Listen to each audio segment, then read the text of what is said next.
Non, mais est-ce que c'est le stationnement résidentiel? Oui, oui. Voilà. Donc c'est pas le stationnement si vous êtes bien sûr, vous allez à Bordeaux. Il y a une question de justice et d'égalité sociale. Le stationnement coûte extrêmement cher dans toutes les villes. Et il n'y a pas de gauche ou de droite.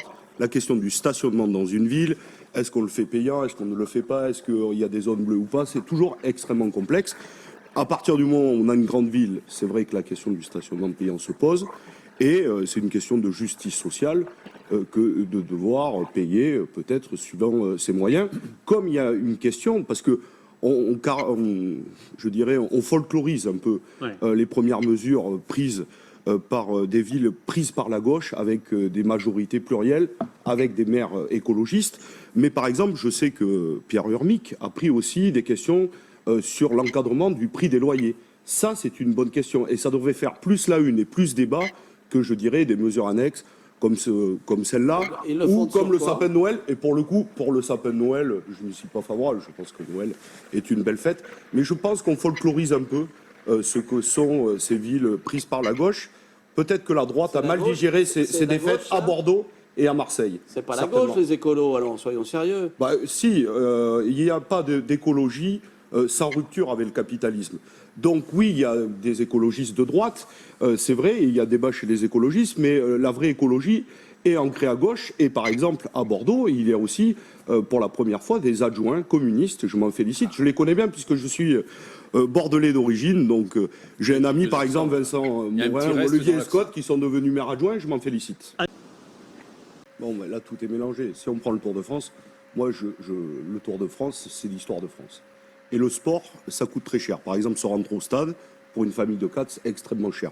Le seul sport populaire gratuit, c'est le Tour de France. Et donc, je le dis, c'est dans notre patrimoine commun et il faut évidemment le soutenir. Mais on folklorise, encore une fois, je le dis, un certain nombre de mesures qui peuvent paraître annexes. Par exemple, je le dis, sur le stationnement, moi je pense, je le dis comme ça peut être une question sociale. Par exemple, si vous le payez, mais vous pouvez avoir le quotient. On le fait déjà pour les cantines, pour l'accueil périscolaire. Donc on le réalise déjà pour un certain nombre de familles d'activités qui dépendent déjà de la mairie. Donc il suffit juste de donner son bulletin de salaire et sa fiche d'impôt. Et puis, si vous devez payer 15 €, vous en paierez peut-être 10 pour les familles les plus populaires demain et peut-être 20 pour celles et ceux qui peuvent le payer. Mais je le redis, il y a une petite polémique qui est en train de monter et on voit bien. On a orchestré le Tour de France. Il y a la question du sapin. Aujourd'hui, c'est le stationnement. Mais par exemple, ce qui est fait, depuis quelques mois à Bordeaux, depuis la victoire de la gauche et d'un maire écologiste, c'est beaucoup plus que ça. Vous parliez du développement des transports en commun. Il y a un plan vélo qui a été adopté et qui va être mis en place pour la création de dizaines transport en commun, le vélo. Non, mais de dizaines de kilomètres d'un plan vélo, d'un transport en commun qui va se développer, notamment la question en débat aujourd'hui de la ceinture ferroviaire à Bordeaux. Et donc, il y a beaucoup de questions sur notamment le logement, les questions d'emploi. C'est un ensemble, quoi. Oui, c'est un ensemble, mais on prend le petit truc qui peut... on prend le petit... je le dis, une partie de la droite bordelaise n'a toujours pas digéré. Et prend un truc, voilà, c'est tout. Après, on peut avoir débat, mais sur cette question-là, franchement, ça peut être une question de justice sociale.